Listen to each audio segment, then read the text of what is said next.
Morning, everyone. My name is Damian Williams, and I'm the U.S. Attorney here in the Southern District of New York. And if y'all don't know, the Southern District of New York, they don't play. When they coming to get you, they coming to get you. It's no ifs, ands, or buts. They're one of the most aggressive prosecutions out there, is the Southern District of New York.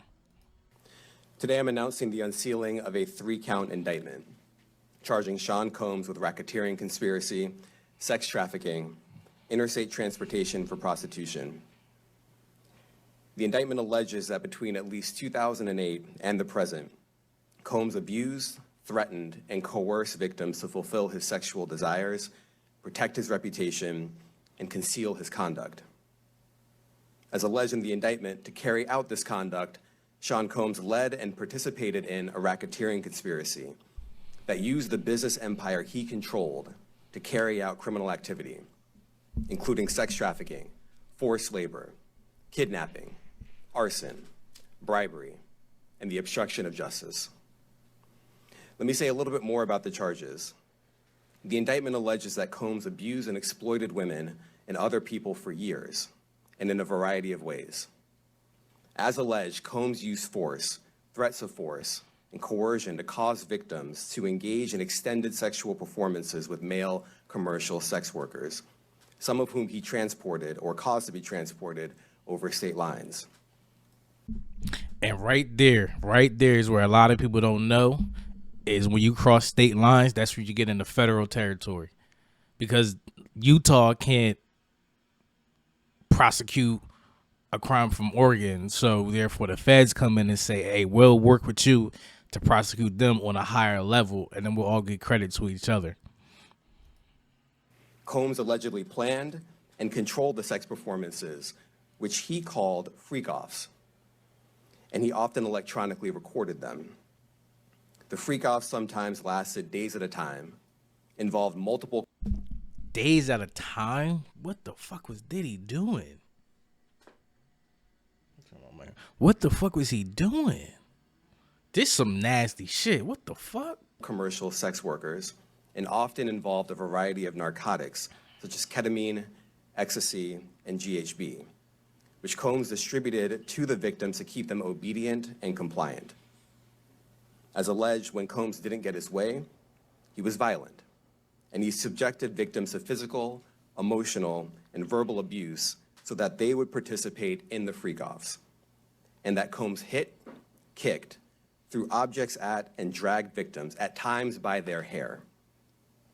On one occasion in March of 2016, that conduct was captured on video and later reported in the media.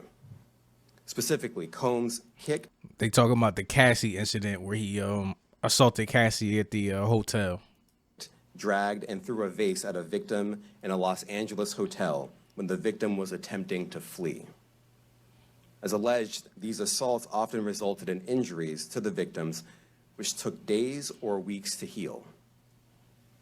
In addition to the violence, the indictment alleges that Combs threatened and coerced victims to get them to participate in the freak-offs.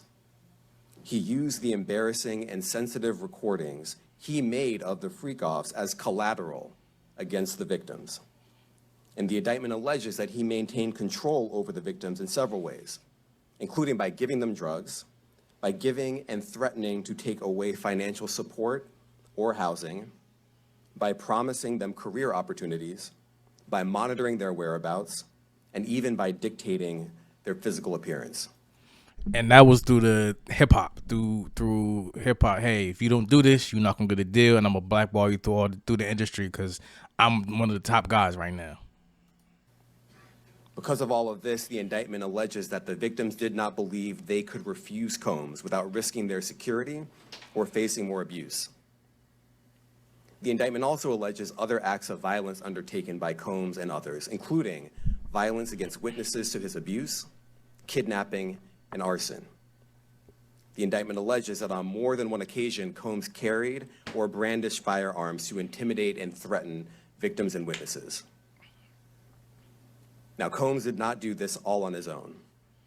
As I mentioned, Combs has been charged with RICO conspiracy. He used his business and...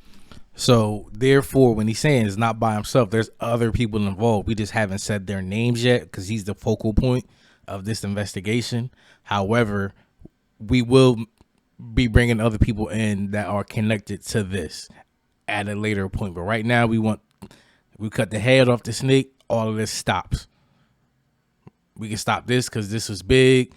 No Diddy, and everybody knew about this, and there were a lot of people over years that participated in this freak off. And the fact that the prosecution has a new term, freak off, Jesus Christ. And employees of that business and other close associates to get his way. Those individuals allegedly included high-ranking supervisors in the business, personal assistants, security staff, and household staff. The indictment alleges that those individuals facilitated the freak-offs.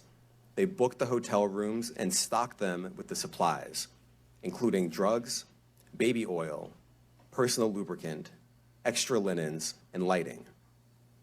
When the hotel rooms got damaged, they helped clean it up. They arranged for victims and commercial sex workers to travel for the freak-offs, and they delivered large quantities of cash to Combs to pay for the commercial sex workers.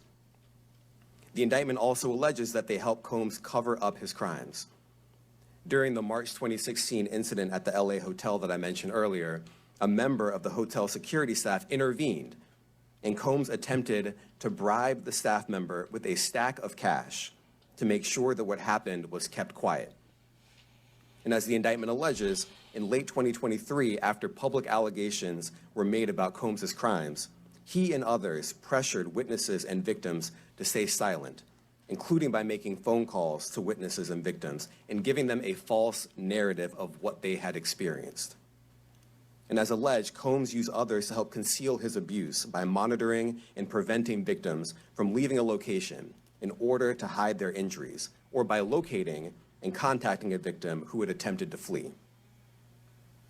As part of this investigation, in March of this year, special agents from HSI executed search warrants at Combs' residences in Miami and Los Angeles. They also executed a warrant for Combs' electronic devices. During those searches, agents seized evidence of the crimes charged in this indictment. They seized firearms and ammunition, including... So that means they saw anybody that Diddy recorded. They are on tape. They have the footage. If you was in there doing anything with Diddy past hours where 1:30 where they told everybody to go home and you stayed and he recorded it, it's gonna come out. Like a lot of this is about to come out. Any celebrity, like you said, high-ranking officials, as far as like supervisors, hip hop people, regular people, all of this is about to come out. Including 3 defaced AR-15s and he had a large guns? capacity drum magazine. They also seized evidence of the freak-offs. Damn. Electronic devices that contain images and videos of the freak-offs with multiple victims. Damn. And they seized cases of the kinds of personal lubricant and baby oil that Combs' staff allegedly used to stock hotel rooms for the freak-offs, more than 1,000 bottles altogether. What? Kinds of personal lubricant and baby oil that Combs' staff allegedly used to stock hotel rooms for the freak-offs, more than 1,000 bottles altogether. Here are some of the items that we recovered during the search. They about to show the baby oil? No, they don't have. No, they not.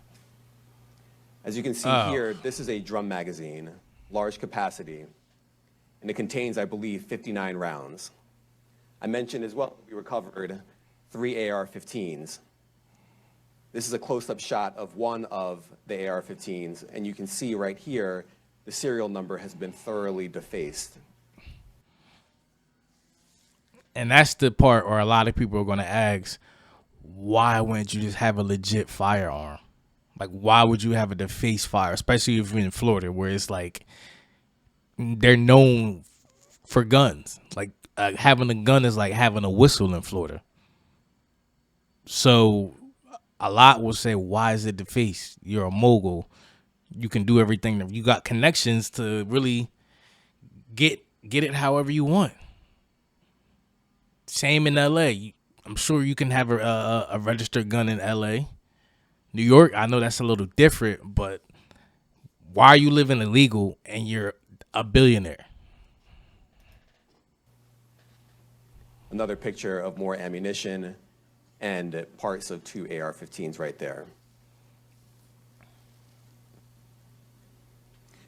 Now, I want to be clear about 2 things. First, this office is determined to investigate and prosecute anyone who engages in sex trafficking, no matter how powerful or wealthy or famous you may be.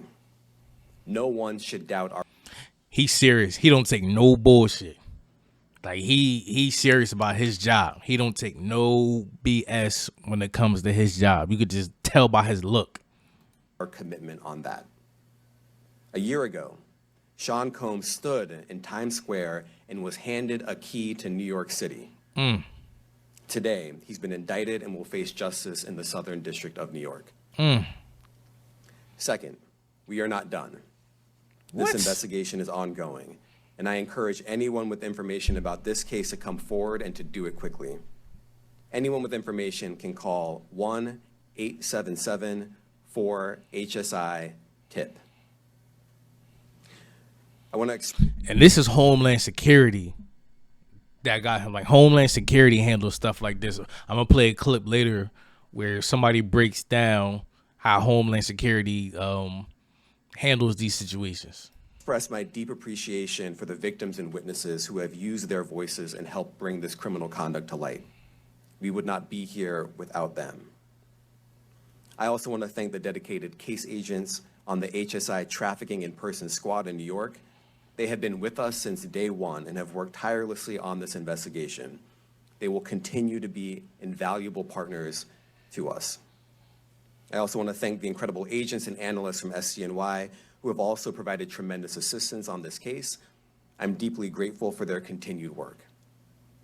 And finally, I want to thank the outstanding career prosecutors from SCNY who are handling this case.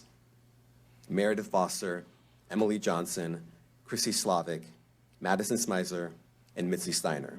And everybody that he just named, once this case is over with, they're all moving up. Especially this is political time now too. People want to make names for themselves. New regimes are coming in. People are about to get out of office. People are about to move into office. So a lot of people that prosecute or are part of prosecuting high level cases and they win, they tend to move up. And that's why I say it gets so political that now this is going to be the Atlanta case with Young Thug, and this is going to be the New York case with Diddy. What I mean by that is look how the two handle it way different. Granted, this Diddy's on the federal level and Young Thug is on the state level, but it just shows you the difference of how the feds do things and how the state do things. The feds is completely different. They're handling this way different than the state. And their supervisors, Jamie Backleeper and Jacqueline Kelly. They are members of the Civil Rights Unit in our criminal division. We created the Civil Rights Unit when I became U.S. Attorney. I'm deeply proud of their work on this and so many other cases. I'll now take some questions. Eric Katursky, ABC. Thanks, Nick. Damian, thanks. The indictment describes aggressive, open, violent, hedonistic abuse that you... Damn. You see how he described that? Sheesh. The words he used, violent, hedonistic, like, sheesh. This how they paint you when you do wild shit like this. And somebody said something earlier, like, your fun can get you arrested. Like, your fun that you think is fun, having sex, doing all this other crazy shit, might be against the law. Obviously, Diddy took it further, but your fun could get you arrested. You think it's fun doing this, that, all this wild sexual shit, not realizing you breaking the law. And what they say, ignorance of the law is no excuse. So granted, Diddy took this shit to another level. Like, he went above and beyond. I ain't talking about him, but just in general, yeah. Damian, thanks. The indictment describes... Listen to what he say. Aggressive, open, violent, hedonistic abuse that you say was recurrent and widely known. Damn. Why did it take law enforcement so long to intervene? How many women were victimized by Sean Combs, and how many others were involved? Look, our investigation is ongoing. We are committed to bringing justice to everyone who's been victimized by the defendant. I can't tell you why it took so long. I think the better focus is on the fact that we are here today. And we are committed to making sure that justice is done. Oh, he good. He good. He know how to talk. And yeah, and that's what a lot of stuff right now. Like, people always want to complain about the past and the why this, why that. No, we're here to stop it now. I can't give you an answer for back then. We was probably doing other shit, but we here now, and we about to handle this shit right now, so nobody else is a victim of this. Next question. Thank you. Julia Ainsley, NBC. Thank you for doing this. You said we are not done and that Combs did not do this alone. Do you foresee that there could be other charges related to this case? I'm not taking anything off the table. He do this. Newsday. What's the difference between the sex trafficking and promoting travel for the purpose of prostitution? Well, there are different crimes with different elements. I don't think we should get into the nitty-gritty of the legal discussion right now. The semantics. But, the sex trafficking, we believe, they're all serious offenses, but the sex trafficking conduct is more. Carries some significant penalties. Mm-hmm. And we are gratified that we were Yeah, we're going to go with the highs. We're not going with the low. We're going to add the low in there, but the highs is the one we want to stick. able to bring that charge. One more coercive than the other? I'm not going to be able to get into that, but We're not getting you can into look it up, semantics. And yes, sex trafficking, especially when it involves coercion or force, is a very serious crime, and it carries significant penalties. Good afternoon, Darla Miles, ABC 7 New York. Thank you for this press conference and for the details. 2 questions. In context of this indictment and the information that was presented to the grand jury, are you able to clarify the number of victims? It's mentioned plural in the indictment, but can you specify the number of victims just for this particular Probably not. indictment? And secondly, can you provide details about the alleged arson?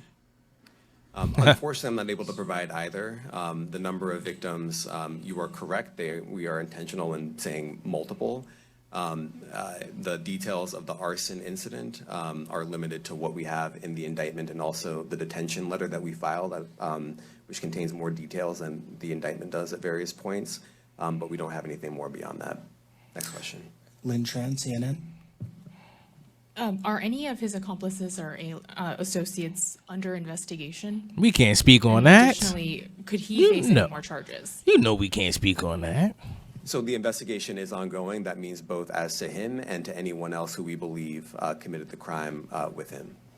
Next question. Juliet Papa. Hi, good morning from 1010 Wins.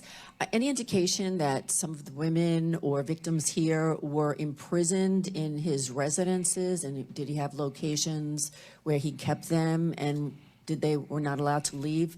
And also, Damn. He's Man, she trying to say Diddy had him chained up. indicted here, although there were searches and raids in LA, Miami. Why in New York? Well, I'm biased. I'm the U.S. Attorney in the Southern District of New York. I think that we have an outstanding track record of bringing some of the most impactful, sprawling, complex, difficult sex trafficking, human trafficking, labor trafficking, you name it. The Southern District of New York can do it, and so we're very proud of that. And so the scope and complexity of this investigation isn't something that we ran from. It's something that we embrace, and we will continue to do that. As to your question about whether he imprisoned anyone, all I can say is that, I mentioned this March 2016 incident where something was caught on video where a victim was attempting to flee, and there was violence that was associated with it. Was that at the residence or a hotel? That was at a hotel. Matthew Lee, Inner City Press. Thanks a lot. Does your office intend to seek remand, or are you reaching a bail package? And if you're willing, how would you contrast this with the R. Kelly case in EDNY in terms of the elements? Thanks. So We will be seeking detention. We have filed a letter laying out our reasoning for seeking pretrial detention. I'm not going to be able to expand beyond what's in the letter, but it contains all of the reasoning, and it contains the law as well. There is a presumption of detention in a case like this, and we think that's warranted. John Anise, New York Daily News. Thank you. I was hoping to get some more detail about the searches of his residence, the guns, the cases of lubricant, and the videos. Where were they found amongst his residence? Were they all Where was the scattered oil around the houses found? in one place? I kind of wanted to just get You try to ask if he had oil scattered around the crib, if he had the guns scattered around the crib too. a better picture of how that stuff was found. He wants a Well, vivid I think picture. that some of the details that you're seeking are in the detention letter. So for instance, some of the AR-15s, 2 of the 3 DeFace AR-15s were found in his bedroom closet in Miami, broken down into parts along with magazines with ammunition loaded in them. So some of that detail is in the detention letter. Beyond that, I'm not going to be able to get into where other items were stored. Ben Kochman, Post. Hey, thanks for doing this. Your office was the office that had been prosecuting Jeffrey Epstein before he died in custody. I have not read your Here he added that in there, in custody, because he did die in their custody. detention memo yet. It's the first thing I'm going to do after this ends. But does the memo address, or is your office concerned with Combs's safety in custody, given what happened with Epstein? So we are concerned with anyone's safety whenever they are detained prior to trial. It's part of our obligations to keep people safe as well. It's part of the criminal justice system. So, but I do not draw any sort of connection between Jeffrey Epstein's suicide and what may or may not happen to any other defendant while they are detained pre-trial. And of course, the decision whether to detain the defendant will be up to a judge.